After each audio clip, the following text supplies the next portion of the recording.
ami, viens à Jésus. Mon ami, viens à Jésus. Car il est le chemin, la vérité et la vie.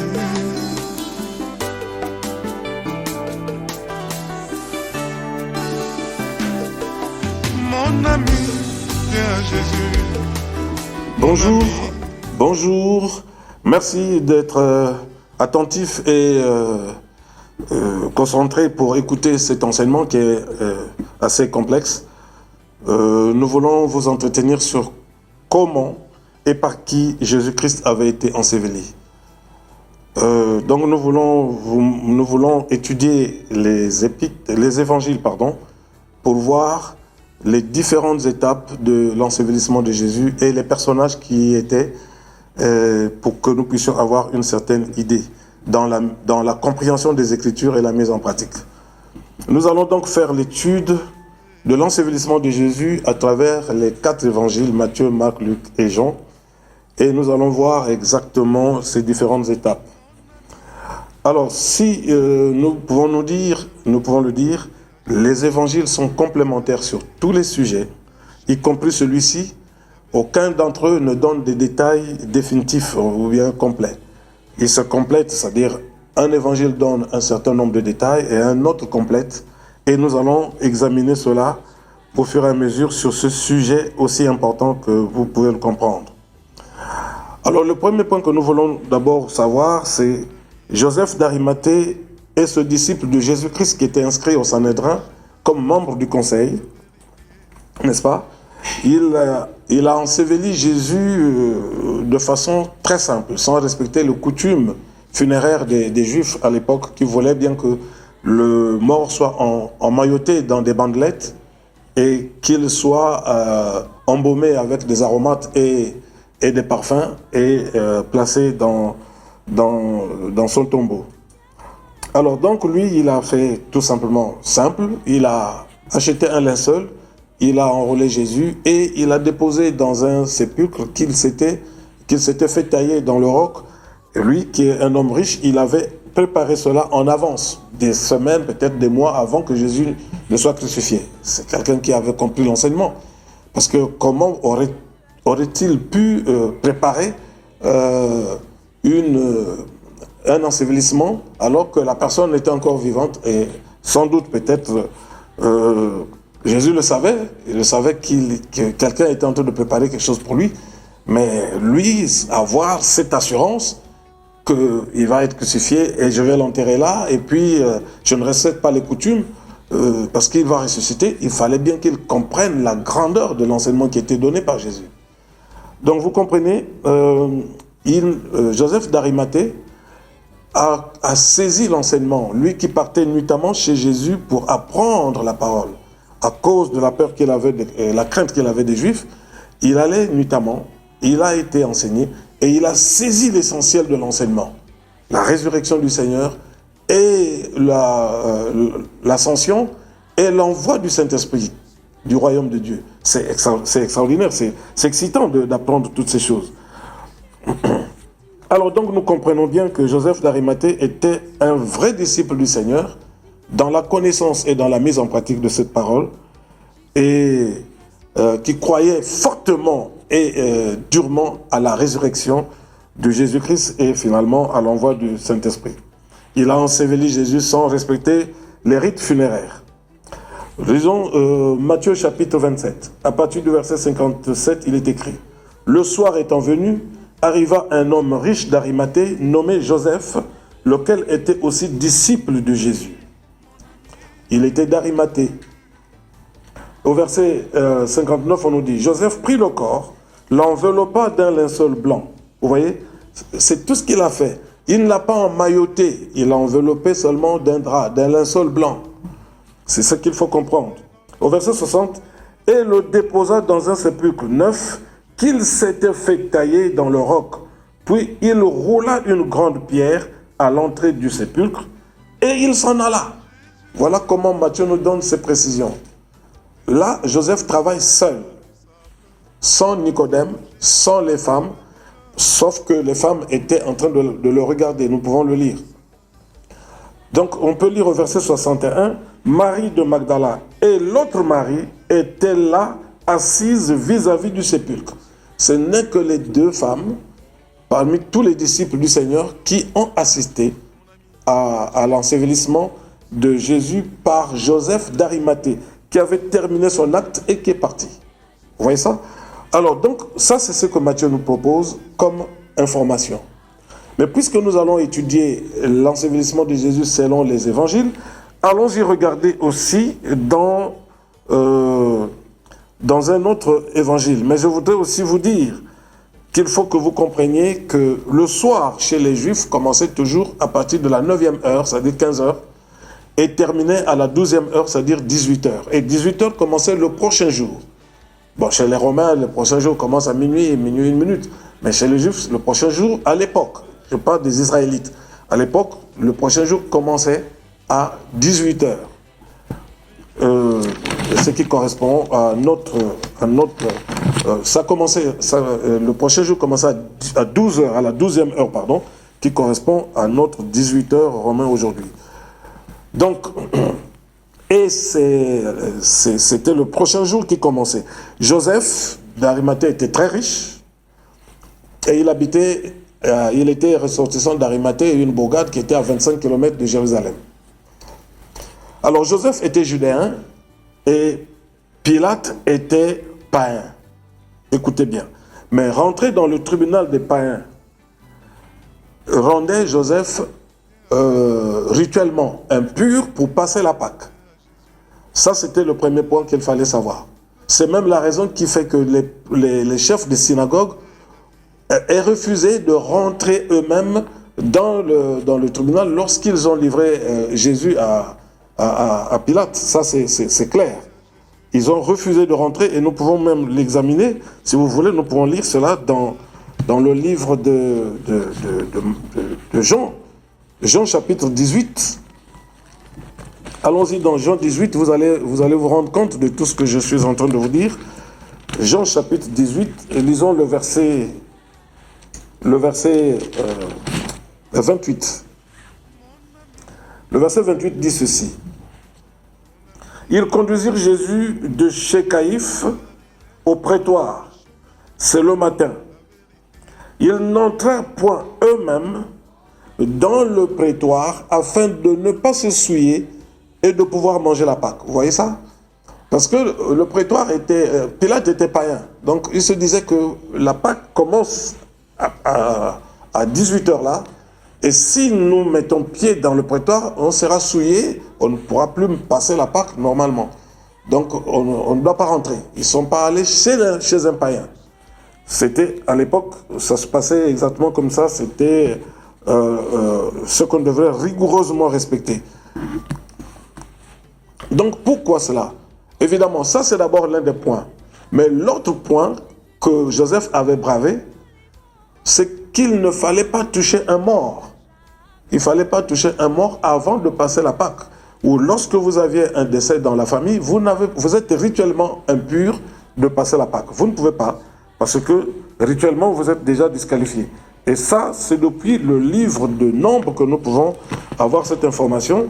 On va lire Nombres chapitre 9, pardon. Je vais rapidement lire pour que vous puissiez comprendre.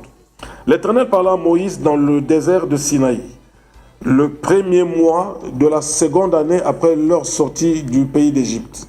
Il dit que les enfants d'Israël célèbrent la Pâque au temps fixé, toujours au temps fixé. Vous la célébrerez au temps fixé, le 14e jour de ce mois, entre les deux soirs. Vous la célébrerez selon toutes les lois et toutes les ordonnances qui s'y rapportent. Moïse parla aux enfants d'Israël afin qu'ils célébrassent la Pâque. Et ils célébrèrent la Pâque le 14e jour du premier mois, entre les deux soirs, dans le désert de Sinaï. Les enfants d'Israël se conformèrent à tous les ordres que l'Éternel avait donnés à Moïse. C'est le mois de Nisan. Il y eut des hommes qui, se trouvant impurs à cause d'un mort, ne pouvaient pas célébrer la Pâque ce jour-là. Ils se présentèrent le même jour devant Moïse et Aaron. Et ces hommes dirent à Moïse, « Nous sommes impurs à cause d'un mort. Pourquoi serions-nous privés de présenter au temps fixé l'offrande de l'Éternel au milieu des enfants d'Israël ?» La Pâque, c'est un moment de présentation des offrandes à l'Éternel, des offrandes annuelles. Et on continue. Moïse leur dit, « Attendez que je sache ce que l'Éternel vous ordonne. » Vous savez que Moïse, c'était un homme qui parlait à l'Éternel avec l'Éternel de bouche à bouche. Et Moïse est allé pour demander à l'Éternel qu'est-ce qu'il fallait faire. Alors, écoutez ce que l'Éternel dit à Moïse au verset 9. « Et l'Éternel parla à Moïse et dit, « Parle aux enfants d'Israël et dis-leur, si quelqu'un d'entre vous ou de vos descendants est impur à cause des morts, ou est en voyage dans le lointain, il célébrera la Pâque en l'honneur de l'Éternel. C'est au second mois qu'ils la célébreront, le 14e jour entre les deux soirs. Ils la mangeront avec des pains sans levain et des herbes amères. Ils n'en laisseront rien jusqu'au matin, et ils n'en briseront aucun os. Ils la célébreront selon toutes les ordonnances de la Pâque. » Vous voyez, c'est extraordinaire. Amen. Amen. Donc, l'Éternel dit que la Pâque va se célébrer, mais c'est au mois d'Iyar. C'est au second mois, que nous pouvons appeler le mois de mai. Alors, si celui, écoutez au verset 13, si celui qui est pur et qui n'est pas en voyage s'abstient de célébrer la Pâque, celui-là sera retranché de son peuple parce qu'il n'a pas présenté l'offrande de l'Éternel au temps fixé.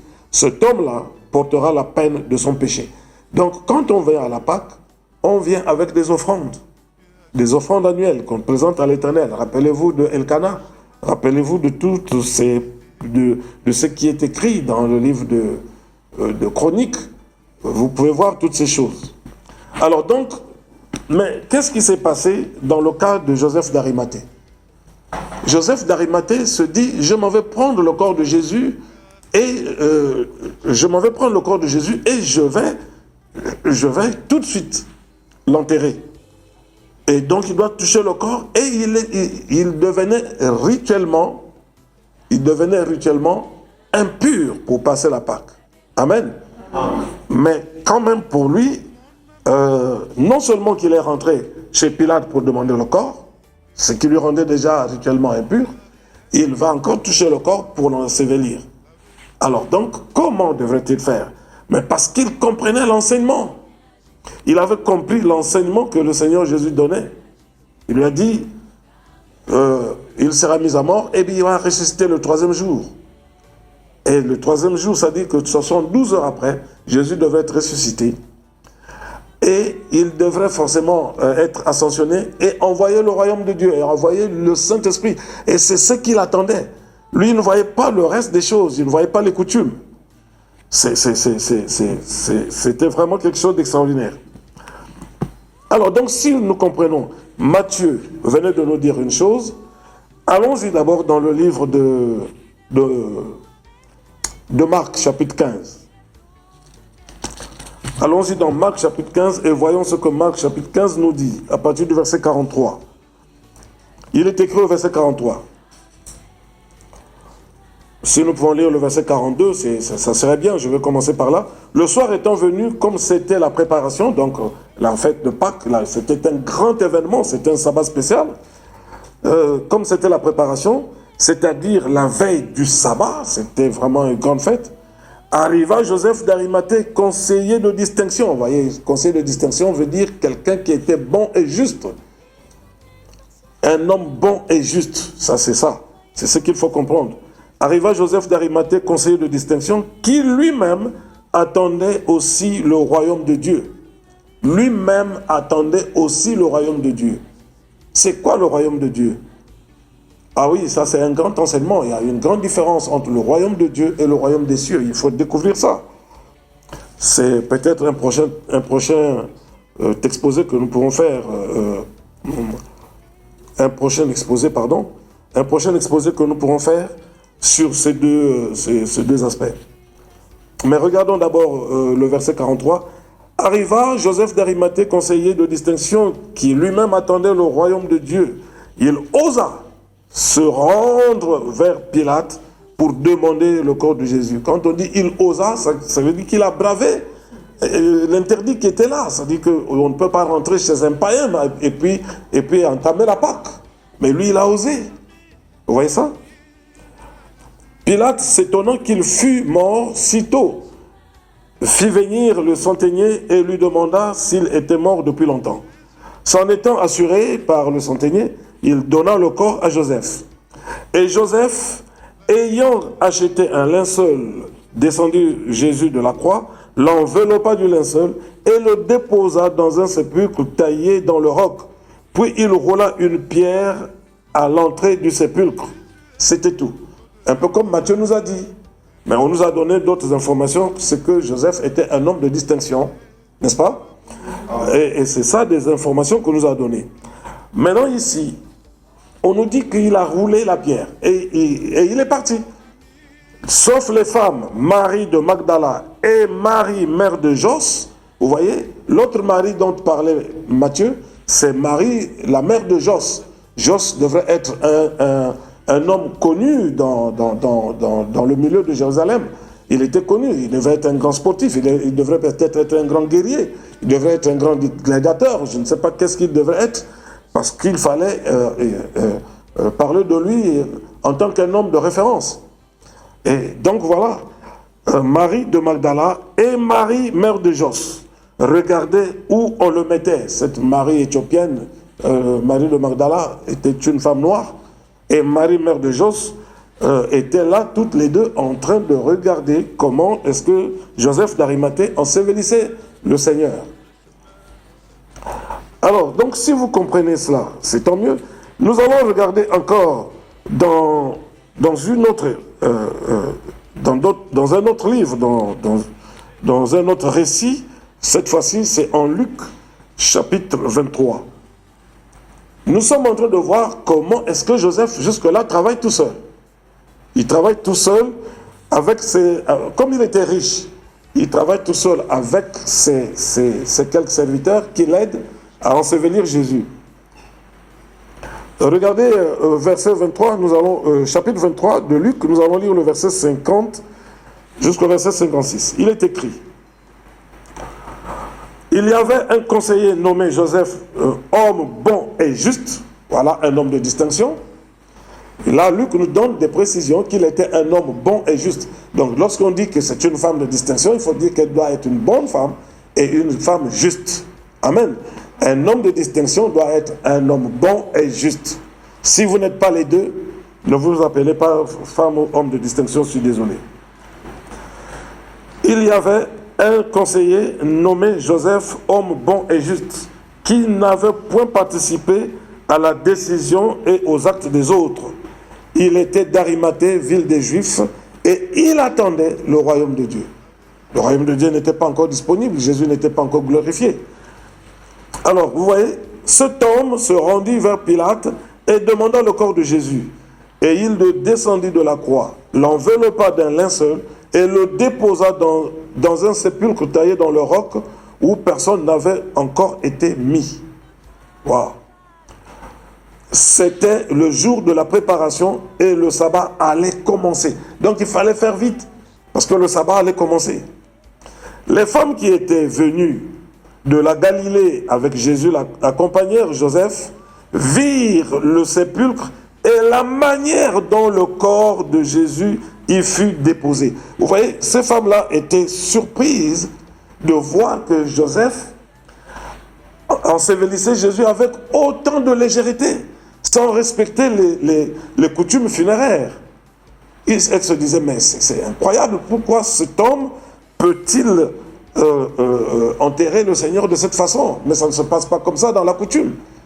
Vous voyez, et c'était exactement cela qui se passait. Alors donc, le verset 56 dit quoi? Et s'en étant retournées, elles préparèrent des aromates et des parfums, puis elles se reposèrent le jour du sabbat selon la loi. Donc elles ont fait ça pourquoi? Elles se sont dites, Mais il faut bien qu'on puisse, n'est-ce pas, il faut bien qu'on puisse aller quand même embaumer le Seigneur. Parce que ce n'est pas normal qu'on puisse l'enterrer de cette façon. Elles étaient là, elles se sont préparées donc, et elles attendaient le moment propice pour y aller.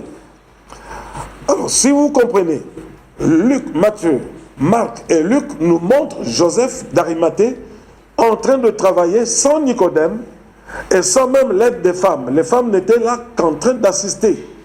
Amen. Il n'y avait personne d'autre qui contribuait à l'ensevelissement de Jésus-Christ en dehors de Joseph et sa petite équipe qui étaient ses serviteurs, lui qui était un homme riche. Parce que ce n'était pas évident que lui seul puisse manipuler un corps. Le soulever, l'emmener, l'emmailloter, ils étaient peut-être 2 ou 3 avec ses serviteurs. Donc nous venons de voir Matthieu, Marc et Luc nous montrent que c'est Joseph qui a fait le premier acte d'ensevelissement de Jésus. Maintenant nous allons voir le deuxième. Le deuxième, il faut bien que nous puissions lire le livre de Jean chapitre 19. S'il vous plaît, Jean 19, nous voulons rapidement lire ce merveilleux passage et vous devrez comprendre quelque chose dans cette section de Jean chapitre 19. Nous allons commencer au verset 38. Écoutons, le verset 38 nous dit ceci. Le verset 38, Jean n'a expliqué que succinctement toute l'action de Joseph d'Arimathée. Il n'a expliqué que succinctement. Et puis il est passé à Nicodème. Écoutez, après cela, Joseph d'Arimathée, qui était disciple de Jésus, mais en secret par crainte des Juifs, vous voyez ça, demanda à Pilate la permission de prendre le corps de Jésus. Et Pilate le permit. Il vint donc et prit le corps de Jésus. C'est là où Jean s'est arrêté. Il n'a pas dit qu'il l'a emmailloté, ou bien il l'a enseveli, il l'a enroulé dans un linceul et il l'a déposé dans le sépulcre que lui-même, Joseph d'Arimathée, avait acheté et s'était fait tailler. Mais il passe maintenant à Nicodème, au verset 39. Nicodème, qui auparavant était allé de nuit vers Jésus, vint aussi, apportant un mélange d'environ 100 livres de myrrhe et d'aloès. Ils prirent donc le corps de Jésus et l'enveloppèrent de bandes. Donc, Nicodème a emmailloté Jésus. Ça veut dire qu'il a sorti Jésus de sa tombe. Il l'a emmailloté avec des bandes et il l'a embaumé avec le parfum qu'il avait amené. Regardez bien au verset 40. Ils prirent le corps de Jésus, l'enveloppèrent de bandes avec les aromates, comme c'est la coutume d'ensevelir chez les Juifs. Est-ce que Joseph d'Arimathée avait respecté ces coutumes-là? Non. Joseph était disciple de Jésus en secret. Nicodème aussi allait nuitamment prendre l'enseignement chez Jésus en secret. Mais des deux qui avaient vraiment saisi l'enseignement du Seigneur, c'est Joseph d'Arimathée. Parce que Joseph d'Arimathée se dit, ça ne sert à rien de dépenser de l'énergie pour l'enterrer puisqu'il va se ressusciter d'ici là. Mais Nicodème dit, ah, mais attendez, c'est la coutume, hein? Il est mort, on l'enterre d'abord. Même s'il peut ressusciter, mais nous, on l'enterre d'abord comme nous faisons. Or, la coutume voulait bien dire que si tu es enterré avec des bandelettes emmaillotées, embaumées avec des aromates et des parfums, c'est un au revoir définitif, un adieu. On n'a pas l'espoir de te revoir vivant. Et c'est cela que ça veut dire. Mais Joseph se disait, mais c'est pas un au revoir, il va juste séjourner 3 jours et il revient. Et c'est ce qui s'est passé. Donc vous voyez l'intensité de l'enseignement au niveau de l'intelligence de Joseph et la négligence au niveau de l'intelligence de Nicodème. Nicodème était beaucoup plus dans la réalité physique, Joseph était dans la réalité spirituelle. Et c'est ce que je voudrais vous faire comprendre. Amen. Amen. Que nous pouvons avoir une foule d'informations, mais il y a l'essentiel qu'il faut capter, ce qui nous amène vers les hauteurs. Et ça, c'est ce que Joseph avait compris. Regardons maintenant le verset 41.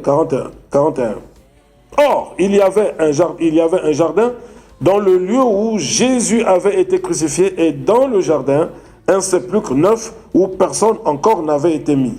Ce fut là qu'ils déposèrent Jésus à cause de la préparation des Juifs, parce que le sépulcre était proche. Si il n'y avait pas la préparation, c'est sûr que Nicodème allait emmener Jésus plus loin pour l'enterrer ailleurs, avec toutes les coutumes respectées. Mais comme il y avait la préparation, il était obligé de déposer là où Joseph avait compris. Parce que Joseph, en achetant ce sépulcre, avait compris que ça ne pouvait être que là qu'il fallait le mettre. Donc, si je vous demandais d'être ou Joseph ou Nicodème, je pense que vous avez le choix. Amen. Vous voyez, on nous dit que Jésus revient. Mais il y a des gens qui pensent que c'est du blabla. Mais pourtant, il arrive. On nous dit que nous allons vers les temps de la fin. Que nous y sommes presque en train d'y aller. Mais les gens n'y croient pas. Il y en a qui continuent encore à se battre pour des choses de la terre. Mais pourtant, les choses arrivent. Lorsque vous voyez quelqu'un vous dire lui-même que moi je suis la bête de l'événement, mais vous avez encore les yeux fermés, ça veut dire que vous avez encore des choses à comprendre. S'il y a quelque chose à soigner, c'est maintenant qu'il faut le faire. Amen. Alors donc, Nicodème, après les coutumes sépulcrales qu'il venait de faire, voulait bien emmener Jésus, mais dommage, il ne pouvait pas l'emmener. Maintenant, ça c'est l'acte 2. L'acte 1, c'est Joseph qui était tout seul et qui a enterré Jésus de façon un peu légère, comme on peut le dire. Et l'acte 2, c'est Nicodème qui vient avec des aromates et des bandelettes et qui vient embaumer Jésus et le remettre en lieu. Maintenant, acte 3, c'est que nous allons voir, c'est les femmes, Marie, l'Éthiopienne, là, Marie de Magdala, et Marie, mère de Jos. Ce sont les deux qui se sont préparés pour acte 3. Mais malheureusement, nous allons regarder que ça n'a pas eu lieu. Vous pouvez ouvrir vos Bibles on peut repartir dans Luc, en Luc chapitre 24. Nous allons lire le verset. Le verset 1. Le premier jour de la semaine chez les Juifs, c'est dimanche. Hein? Le premier jour de la semaine, elles se rendirent, les deux maris, elles se rendirent au sépulcre de grand matin portant des aromates qu'elles avaient préparés. Vous voyez ça? Elles se préparaient pour l'acte 3. L'homme est déjà dans la tombe, ils peuvent encore retirer ce tombe-là pour remettre les aromates parce que le premier jour, il n'y en avait pas. Mais quand Nicodème est arrivé avec des aromates, les deux femmes-là n'étaient plus là. Elles n'étaient plus là, les deux femmes. C'est pour ça qu'elles se sont préparées. Si elles avaient vu Nicodème en train d'embaumer Jésus, elles ne reviendraient plus avec des aromates au lendemain de la fête, n'est-ce pas? Donc le premier jour de la semaine, elles se rendirent au sépulcre de grand matin, portant des aromates qu'elles avaient préparés. Elles trouvèrent que la pierre avait été roulée de devant le sépulcre. Et étant entrées, elles ne trouvèrent pas le corps du Seigneur Jésus. Comme elles ne savaient que penser de cela, voici deux hommes leur apparurent en habits resplendissants. Saisies de frayeur, elles baissèrent le visage contre terre, mais ils leur dirent, « Pourquoi cherchez-vous parmi les morts celui qui est vivant? Il n'est point ici, mais il est ressuscité. Souvenez-vous de quelle manière il vous a parlé lorsqu'il était encore en Galilée. » Vous voyez, les anges rappellent l'enseignement que Joseph d'Arimathée n'avait plus besoin. Oh, quelqu'un dit Amen. Joseph d'Arimathée n'avait plus besoin de cet enseignement-là parce qu'il l'avait reçu du Seigneur lui-même directement. Mais les deux femmes, il fallait répéter l'enseignement. Et ça, c'est quelque chose que vous devrez comprendre dans toute votre vie. Lorsque on vous donne un enseignement biblique, essayez de capter l'essentiel et gardez ça et mettez en pratique. Alors, et regardez ce qui est écrit au verset 7. Et qu'il disait, Il faut que le Fils de l'homme soit livré entre les mains des pécheurs, qu'il soit crucifié et qu'il ressuscite le troisième jour. Et elles se ressouvinrent des paroles du Seigneur. Ah, ça c'est très bon. Elles ont quand même eu le temps de se souvenir. Mais regardons maintenant le chapitre 20 de Jean. Jean chapitre 20. C'est là où nous allons voir beaucoup de choses. Luc venait de nous dire, nous allons lire ça en Jean chapitre 20. Et nous allons voir l'incrédulité de ces femmes-là. Le premier jour, au verset 1, le premier jour de la semaine, Marie de Magdala se rendit au sépulcre dès le matin, comme il faisait encore obscur, et elle vit que la pierre était ôtée du sépulcre. Regardez-moi ça. Elle courut vers Simon-Pierre et vers l'autre disciple que Jésus aimait, bon, c'est Jean, et leur dit, ils ont enlevé du sépulcre le Seigneur et nous ne savons où ils l'ont mis. Elle dit, nous ne savons, les deux femmes. Même si Jean présente au début Marie de Magdala, mais il faut savoir qu'elles étaient toutes deux avec Marie, mère de Jos. Pierre et l'autre disciple sortirent et allèrent au sépulcre. Ils couraient tous deux, ensemble. Mais l'autre disciple courut plus vite que Pierre. Et ils arrivèrent, et arriva le premier au sépulcre. S'étant baissé, il vit les bandes qui étaient à terre. Cependant, il n'entra pas. Bon, si vous comprenez, quand Pierre repart pour essayer d'aller voir, parce qu'il n'était pas très sûr. Amen. Il n'était pas très sûr, c'est pour ça qu'il court pour aller voir. Parce que s'il était sûr, il n'allait pas courir pour aller voir. Pour aller voir, il allait dire, mais ne le cherche pas, il est ressuscité.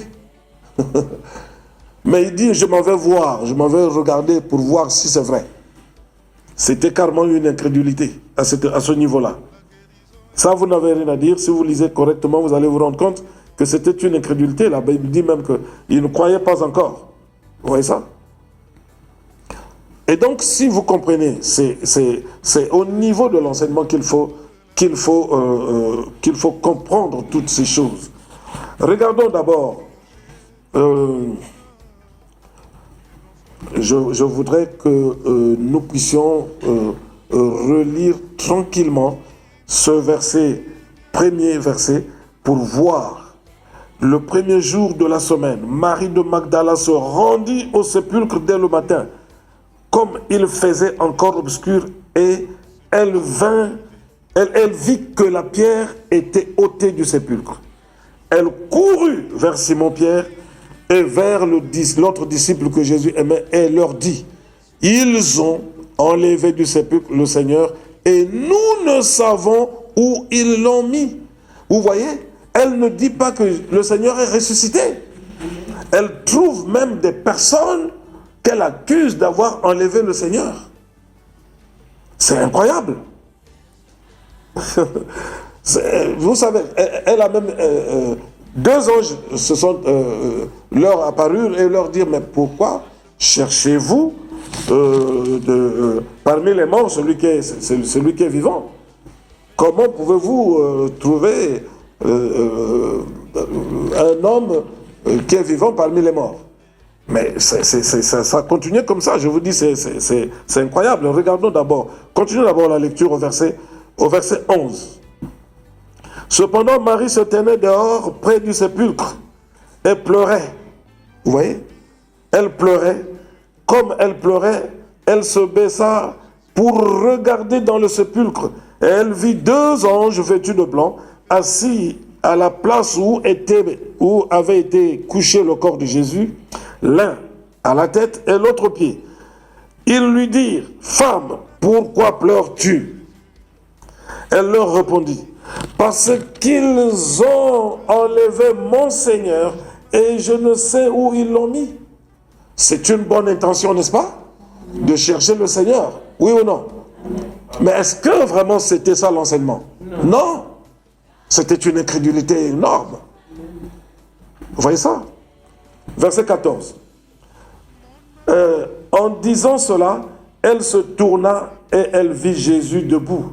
Mais elle ne savait pas que c'était Jésus. Jésus lui dit, femme, pourquoi pleures-tu? Écoutez. Femme, pourquoi pleures-tu? Qui cherches-tu? Elle, pensant que c'était le jardinier, lui dit, Seigneur, si c'est toi qui l'as emporté, dis-moi où tu l'as mis et je le prendrai. Elle était vraiment obnubilée par son idée qui trottait dans sa tête que Jésus avait été enlevé par des gens qui l'ont amené quelque part, qui l'ont déplacé.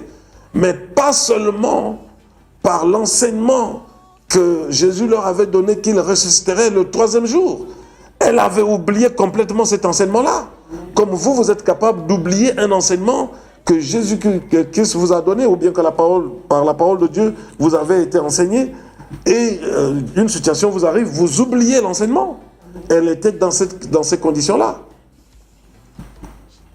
Elle se dit, je vais aller récupérer le Seigneur là où on l'a mis. Mais attendez, il est ressuscité. Il n'y avait pas à récupérer quelque chose, il était ressuscité. Regardez le verset 16. Jésus lui dit, Marie. Elle se retourna et lui dit en hébreu, Rabouni, c'est-à-dire maître. Jésus lui dit, ne me touche pas, car je ne suis pas encore monté vers mon Père. Mais va trouver mes frères et dis-leur que je monte vers mon Père et votre Père, vers mon Dieu et votre Dieu. Marie de Magdala alla annoncer aux disciples qu'elle avait vu le Seigneur et qu'il lui avait dit ces choses. Amen. C'est même elle, cette Éthiopienne-là, qui a été la première femme évangéliste que le Seigneur lui-même avait envoyé annoncer la nouvelle. Il est ressuscité, va dire. Amen. Amen. Amen. C'est extraordinaire. Mais pourtant, elle était très incrédule. Elle ne comprenait même plus rien de l'enseignement qui lui avait été donné. Mais quand même, la grâce lui a été faite de voir la première personne qui a vu le Seigneur vivant, ressuscité, c'est cette femme, et avec l'autre, Marie, mère de Jos. Donc vous comprenez, mais ce que je voudrais vous dire, c'est quoi? C'est que il ne s'agit pas seulement d'avoir des enseignements dans nos cahiers et dans nos têtes, mais il faut les avoir pour les mettre en pratique dans toutes les conditions. Amen. Amen. Amen. Merci beaucoup. Si vous avez aimé, alors nous allons dire tous Amen. Amen. Merci Seigneur pour cet enseignement. Nous pensons que tu nous as donné la clarté de comprendre que ton fils Jésus avait été enterré de plusieurs manières et que cela nous donne une certaine clarté dans la compréhension de tes Écritures. Merci Père d'apporter quelque chose dans la vie de tous ceux qui l'ont entendu ou tous qui voudront bien apprendre cela. Au nom de Jésus-Christ de Nazareth, nous avons prié et nous disons Amen.